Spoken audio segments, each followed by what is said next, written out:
collaborative divorce. This is what we're talking today with Stuart. And thank you very much for joining us over My here. pleasure.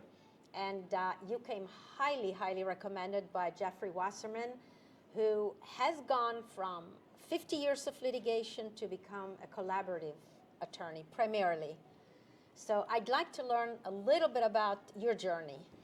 Well, Jeffrey's got me beat by about 10 years. Wow. I've been practicing for 40 years here in Palm Beach County. 30 of those years, I have been a board-certified marital and family lawyer, which for today's discussion really means that I practice only in the area of marital and family law. Okay. And I have strictly limited my practice to family law for those 30 years. Yeah. So you decided a little bit ago to move from the litigation to the collaborative. Why? Mine's somewhat of an interesting story. Back in 27, I had an injury to my neck, and I had to have a 4-level cervical fusion in 2018. So I have a 5.5-inch titanium plate in my neck held in by 10 screws. Wow. It was determined for my health that I wasn't able to do the litigation that I did before, so I transitioned to mediation, and I'm a consultant. So I don't represent the client, I work with the lawyer and develop the case, the theory of the case, the strategy, preparing clients and witnesses. And then in that mediation practice, that's when I discovered collaborative law. And it just is the perfect fit for both me as a mediator, and I just think it is the way that marital and family law issues should be resolved in the divorce process. So what advice do you have for individuals considering a divorce to prepare both emotionally, financially, into this collaborative process? Well, first, we all know that a divorce is a very difficult time. You know, it's like the loss of a loved one, and divorce are up there in terms of emotional upheaval in someone's life. So my thought is, first off, you need a support group. You need family, a therapist, someone or some group of people that you can work with in order to get you through this very difficult emotional process. Right. And it's going to be a financially difficult process as well. So what you need to do to prepare for that is make sure you have your support group, number one. Number two, I think one of the most important things is selecting an attorney to help you through the process. And example is, I've had people come to me and they would have consultations with a number of different attorneys, and they say, well, there's 3 lawyers that I've met with that are equally as good. I like all of them. How do I choose? And that's a good question. How do you choose an attorney? My instruction is that you should go with the attorney that you feel is most competent, that understands you, but most importantly, you feel that you can share your most intimate secrets with, because you have to basically strip down naked and tell this person everything about you, you know, your faults, your foibles, your flaws, everything. And that's the person that you feel comfortable with, and that's the person I think you should choose out of those 3. And from choosing an attorney in a collaborative process, we have a team. It's not just the attorneys. Yes. And having the team, which is the financial neutral and the mental health specialists, that I call them like the bumpers, that if it goes a little bit out of control, those 2 people are able to bring everybody back to the center and come down so we can move forward. Yes, the neutrals are key components in the collaborative process, and they're an integral part of the team, and we haven't really talked yet about, but now's the appropriate time to talk about the team, because that is one of the keys to the collaborative divorce process, where, and I don't want to go too technical, but according to our Florida statutes, the only thing that's required is each party has to have a lawyer in the collaborative process.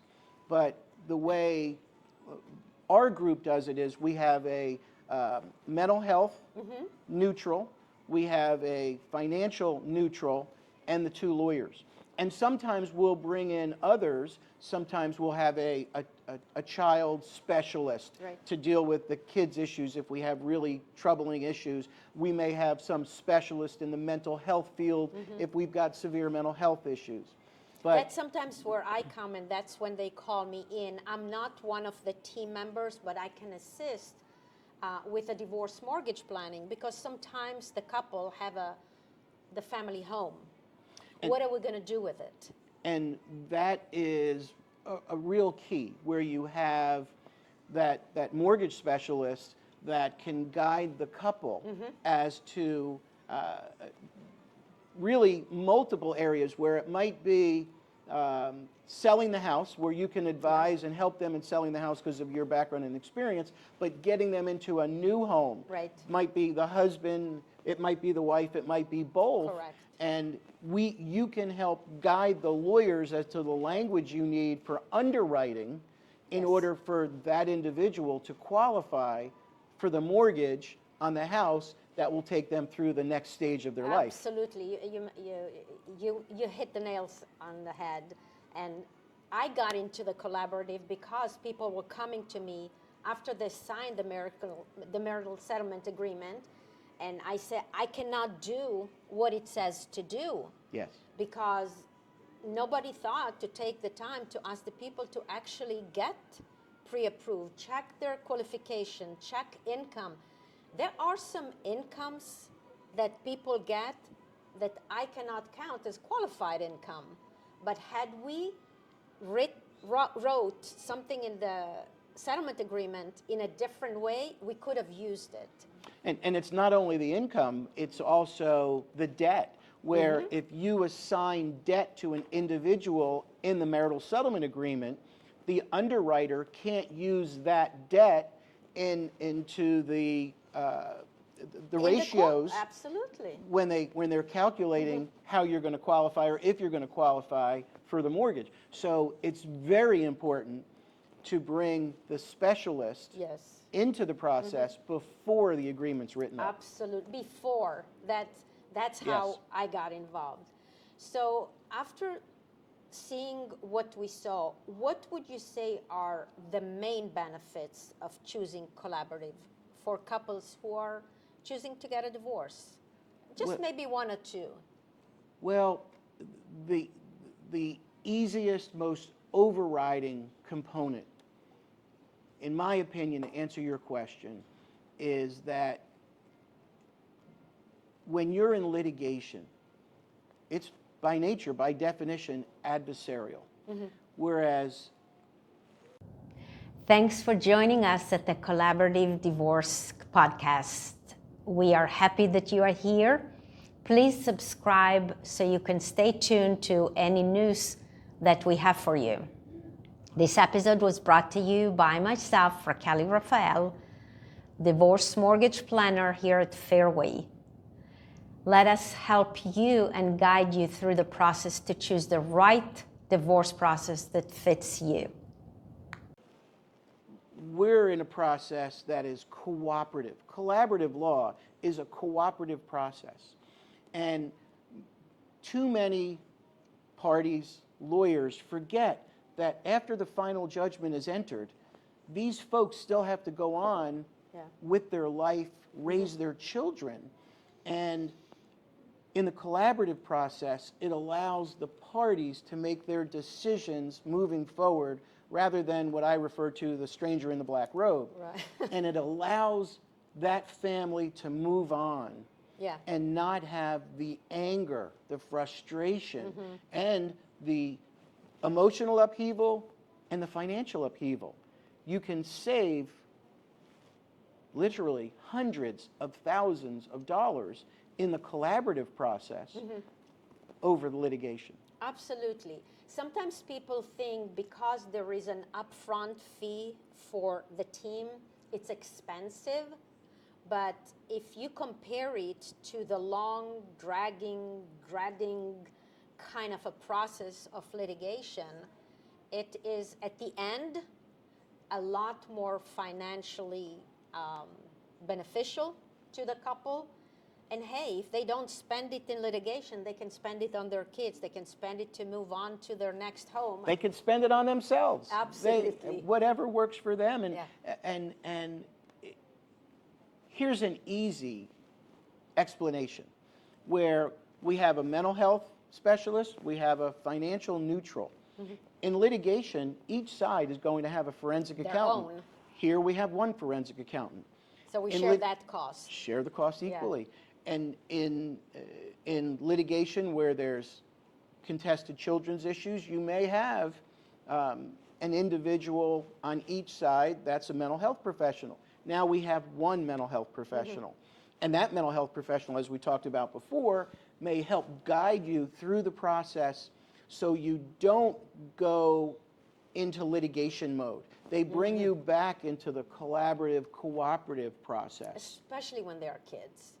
Because I hate those thoughts that sometimes the children are the suitcases in a terminal being shifted one way or the other.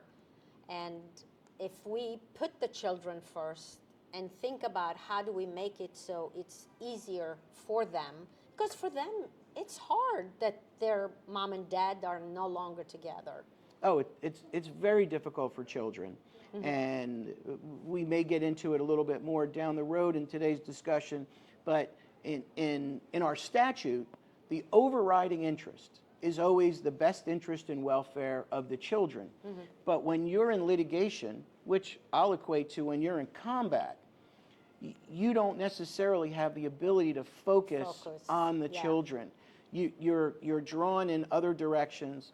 The lawyer has to make tactical decisions that sometimes are contrary to the best interest of the children, but they're economically beneficial. So now you're put in that circumstance where you've got to choose. It's a tug Whereas of war. in the collaborative process, you and your spouse are working together to figure out how do we identify the best interests of the children while at the same time resolving the economic issues.